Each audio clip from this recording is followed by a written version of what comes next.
তাকে আমি জমা দিতে হবে। সেটা এখানে আসে কোনোটা পঞ্চায়েত সমিতি, কোনোটা পঞ্চায়েতে, কোনোটা জেলা পরিষদের মাধ্যমে কাজ হবে। এবার পঞ্চায়েত সমিতি, পঞ্চায়েত, জেলা পরিষদ কাদের হাতে ভাই? শাসকের হাতে। নওশাদ সিদ্দিকীর কাজটাতে এমনিতেই ঢিলে করতে হবে। নওশাদ সিদ্দিকীর কাজ ওইদিকে ঢিলে করবো, আর স্টেজে এসে বলবো নওশাদ সিদ্দিকী কি করেছে একটু বলুক। আমার হাতে তো কাজে দায়িত্ব নাই যে আমি নিজে তো করতে পারবো না, আমি দেখিয়ে দেবো যে এখানে এখানে এটা করতে হবে। আমার অসুবিধা কি আছে ভাই? আমার ওখানে কাটমানি খাওয়ারও দরকার নেই। 20% 30% করে কাটমানি বেরিয়ে যায় অনেকে।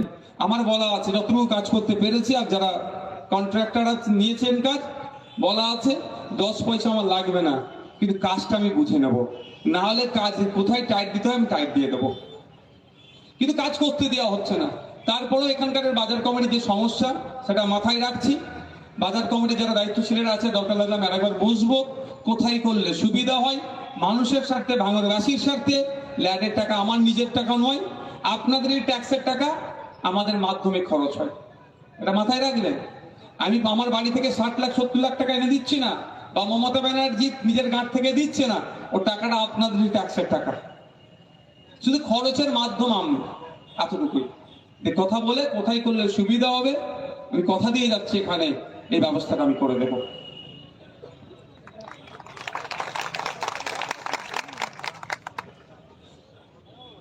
দেখুন, আমাদের লড়াইটা হোক উন্নয়নের লড়াই। এই আমি বলেছি করে দেবো, আমার কি মনে হয়, আমার কি মনে হয় জানেন, এটা যদি যে অনেক বড় বড় কথা বলে স্টেজে বেড়ায় তার কাজ হবে আমার প্ল্যান জমা দেওয়ার আগেই তাদের জেলা পরিষদের মাধ্যমে এখানে একটা দোতলা টয়লেট কমপ্লেক্স বানিয়ে দিই, তাহলে দেখবে লড়াই দেখানো হবে। দেখবো তাহলে আমি জমা দেওয়ার আগে আশা করব টয়লেট কমপ্লেক্সের জন্য তারা জায়গাও চিহ্নিত করে বানিয়ে দেবে, তাহলে এই লড়াইটা আমাদের মধ্যে হোক। এই লড়াই করবে না, ভাঙড়ের মানুষ উন্নত হোক এরা চাইবে না, ভাঙড়ে নতুন দুটো বাস রুট হোক এরা চাইবে না, ভাঙড়ে এই বেওতা থেকে মানুষ যদি ব্লকে যায় সময় যাচ্ছে, অর্থ ব্যয় করে অনেক ঘুরে যেতে হচ্ছে, ওখানে একটা যদি বাস রুটের ব্যবস্থা করা হয়, এটা ওরা চাইবে না। এরা বরঞ্চ কি চাইবে, এদের কাছ থেকে কিভাবে টাকা তুলবো, তোমার জমি কিভাবে আমি দখল করে নেব, তুমি হসপিটালে এখানকার সরকারি হসপিটালে পরিষেবা পাবে না, বেসরকারিতে কিভাবে পাবে, বেসরকারির মালিকের সাথে কিভাবে যোগাযোগ থাকবে, বা কথা কিভাবে শোষণ করবে, এটা চাইবে। এদেরকে গণতান্ত্রিক প্রক্রিয়াতে বিসর্জন দিতে হবে, গণতান্ত্রিক প্রক্রিয়াতে হারাতে হবে।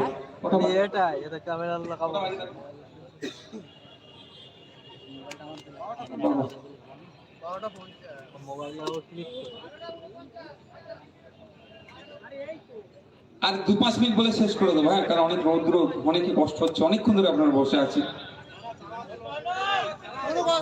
আচ্ছা, আর একটা কথা আমাকে অনেক আগে বলেছিল, সেটা হচ্ছে এখানে একটা হাই মাদ্রাসা আছে, ওই মাদ্রাসার অনেক প্রপার্টি অনেকে শুনছি আজকাল বেদখল হয়ে যাচ্ছে। আমি কাগজ খুঁজছি, আমি কাগজ পাই সেই জমিতেও নাকি বেদখল হয়ে প্রমোটিং হওয়ার চক্র অপচক্রান্ত চেষ্টা চালাচ্ছে। সেটাতেও কিন্তু আমাদেরকে ঐক্যবদ্ধ হয়ে আগামী দিনে এসে লড়াই করে শিক্ষা প্রতিষ্ঠানের জায়গা বাঁচাতে হবে। আসবেন তো নাকি ভাই? আসবেন তো নাকি? কারণ অন্যায়ের বিরুদ্ধে আমাদের রুখে দাঁড়াতে হবে। কার জমি যাচ্ছে অবৈধভাবে, দলিল অবৈধ করে, কারো জমি যদি বিক্রি করে দেয়, সেও যদি আমার সাথে যোগাযোগ করে, তার পাশেও আমি দাঁড়াবো। হচ্ছে এই অন্যায় কাজ। বিএলআর অফিসগুলো ঘুঘুর ভাষা, আমি বিধানসভায় বলেছিলাম, মেনশন করেছিলাম ভাঙড়কে নিয়ে স্পেশাল করে, যে ভাঙড়ের বিএলআর অফিসগুলোতে ঘুঘুর ভাষা হয়ে যাচ্ছে, ওখানে সাধারণ মানুষ গিয়ে পরিষেবা পাচ্ছে না, কিছু দালাল ছেড়ে রাখা হয়েছে। সেই দালালদের না ধরলে আপনার সমস্যার সমাধান হবে না।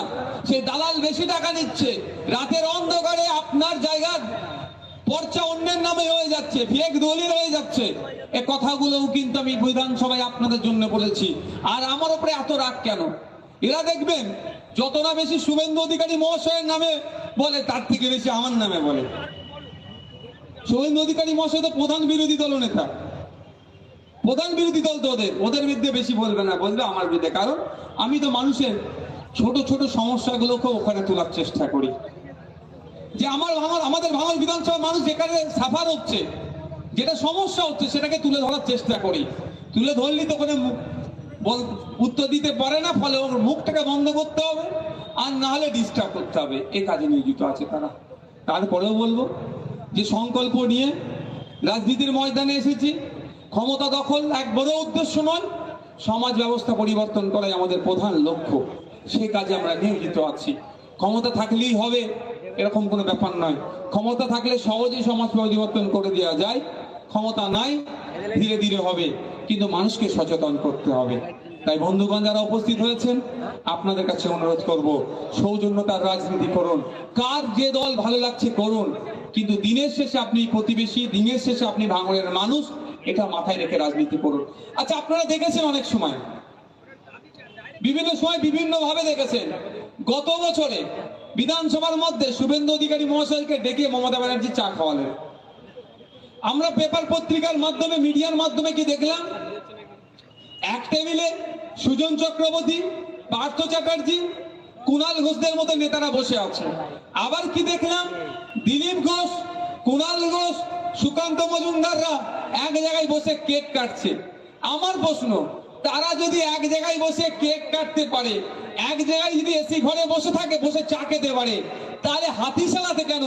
বিভিন্ন রাজনৈতিক দলের যারা যে দল ইচ্ছা করছে করুক, তারা কেন এক জায়গায় বসতে পারছে না? শুভেন্দু অধিকারী মহাশয় মমতা ব্যানার্জির সাথে সম্পর্কে অনেক কথা বলেন, আবার মমতা ব্যানার্জি শুভেন্দু অধিকারী সম্পর্কে অনেক কথা বলেন।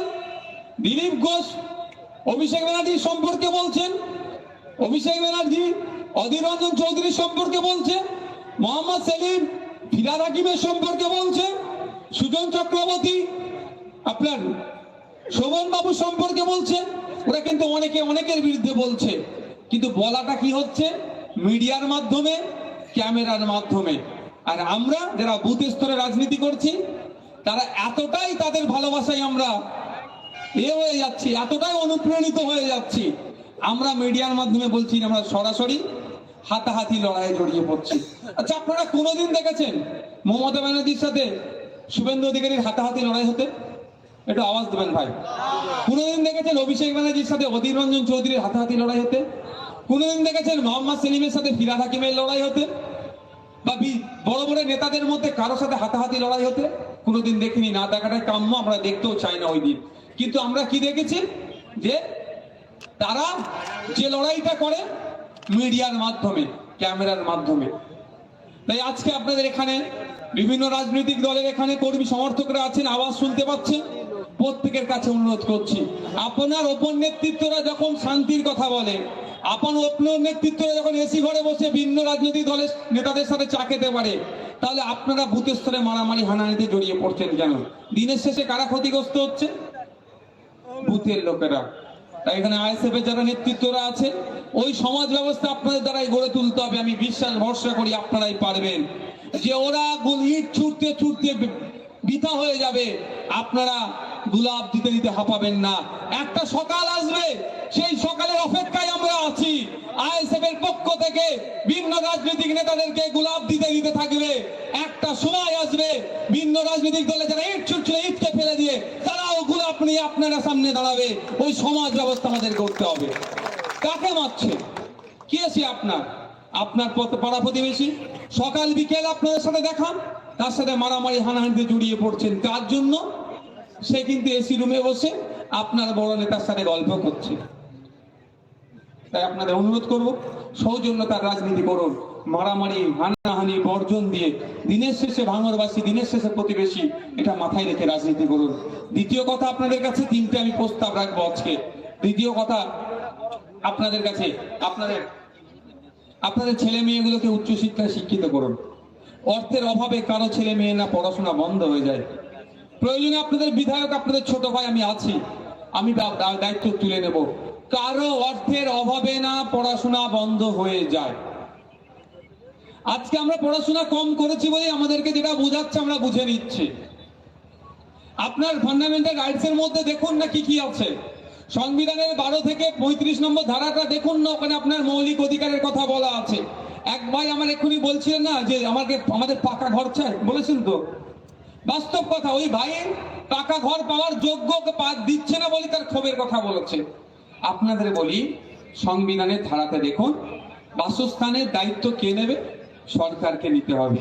আর আজকে আমরা কি দেখছি? আবাস যোজনার যার যত বড় বাড়ি লিস্টে তার তত প্রথমে নাম, যার কাঁচা বাড়ি তার লিস্টে নাম খুঁজে পাচ্ছি না। তো আপনাদের বলছি এগুলো জানতে হবে। সংবিধান আপনাকে আমাকে যে মৌলিক অধিকারগুলো দিয়েছে তার মধ্যে একটা মৌলিক অধিকার হচ্ছে বাসস্থানের অধিকার। আপনি যে বাড়ি পাচ্ছেন না, আপনার কাঁচা বাড়ি আপনি বাড়ি পাচ্ছেন না, সেটা আপনাকে সরকারকে প্রশ্ন করতে হবে। আপনি বলুন যে 12 বছর শাসন কার্য আপনারা পরিচালনা করছেন, এক কত রক্তদাতা হয়েছিল? এই কত রক্তদাতা? কাজ চালাতে বলো, বলো একটু তাড়াতাড়ি আমার কথা বলো, গিয়ে বলতে করতে বলছো। বলে লাইনে অনেক দাঁড়িয়ে আছে, 220 জন হয়ে গেছে অলরেডি। ঠিক আছে, বলো একটু তাড়াতাড়ি নিতে। তো আপনার ভাই তুমি একটু বসো, একটু সাইড হয়ে দাঁড়াও। তো আপনি বাড়ি, কাঁচা বাড়ি, আপনাকে তো বাড়ি দেওয়ার দায়িত্ব রাষ্ট্রের। আপনি বরঞ্চ প্রশ্ন করুন যে আজকে 12 বছর তুমি রাজ্য চালানোর পরিচালনার দায়িত্ব আছে, এখন আমার কাঁচা বাড়িটা পাকা হলো না কেন? উল্টে কি হচ্ছে? আপনাকে আমাকে বলছে তোকে বাড়ি দেবো, আমার ঝান্ডা ধর মিটিং এ চ। আপনাদের বলে রাখি, সংবিধান সম্পর্কে যদি আপনারা সচেতন হতেন, আপনারা যদি আপনার অধিকার সম্পর্কে সচেতন হতেন, এ কথা বলার সাহস পেত না। আপনাকে উল্টে বলার দরকার যে তুমি সংবিধানের শপথ গ্রহণ করেছো, তুমি রাজ্য পরিচালনার দায়িত্ব নিয়েছো, তুমি রাষ্ট্র পরিচালনার দায়িত্ব নিয়েছো কি জন্য? যে আমার আর 5টা কাজের সাথে আমার কাঁচা বাড়ি আমাকে পাকা বাড়ি দেওয়ার জন্য। কিন্তু এখনো দিতে পারলে না, কেন? এর জবাব দাও। সময় এসেছে আমাদেরকে উল্টে প্রশ্ন করতে হবে যে আমার কাঁচা বাড়ি কেন এখনো পাকা হলো না। তার পরিবর্তে আমরা কি বলছি, বা আমাদেরকে কি বলছে? তুমি যদি না আমার মিটিং এ যাও তোমাকে আমি পাকা বাড়ি দেবো না। এটা বলার রাইট নাই ওদের। যে বলে তার রাইট নাই। অধিকার আমার মৌলিক অধিকারের মধ্যে পড়ে, কিন্তু মৌলিক অধিকার সম্পর্কে আমি অকিবাহুল না, আমি জানি না আমার অধিকারগুলো কি কি। সেই জন্য বলছি ভাই, আমাদের সন্তান, আমরা যে জায়গায় সাফার করছি, আমাদের সন্তানগুলো না সাফার করে। সেই জন্য সন্তানগুলোকে উচ্চশিক্ষায় শিক্ষিত করুন, তারা জানতে পারবে, তারা আপনাদেরকে বলবে। আপনাদেরকে বলে রাখি, কারো অর্থের অভাবে না কারো সন্তানের পড়াশোনা বন্ধ হয়, আমাদেরকে বলবেন, আমরা সহযোগিতা করব। এটা শুধুমাত্র আইএসএফ বা সাধারণ কর্মী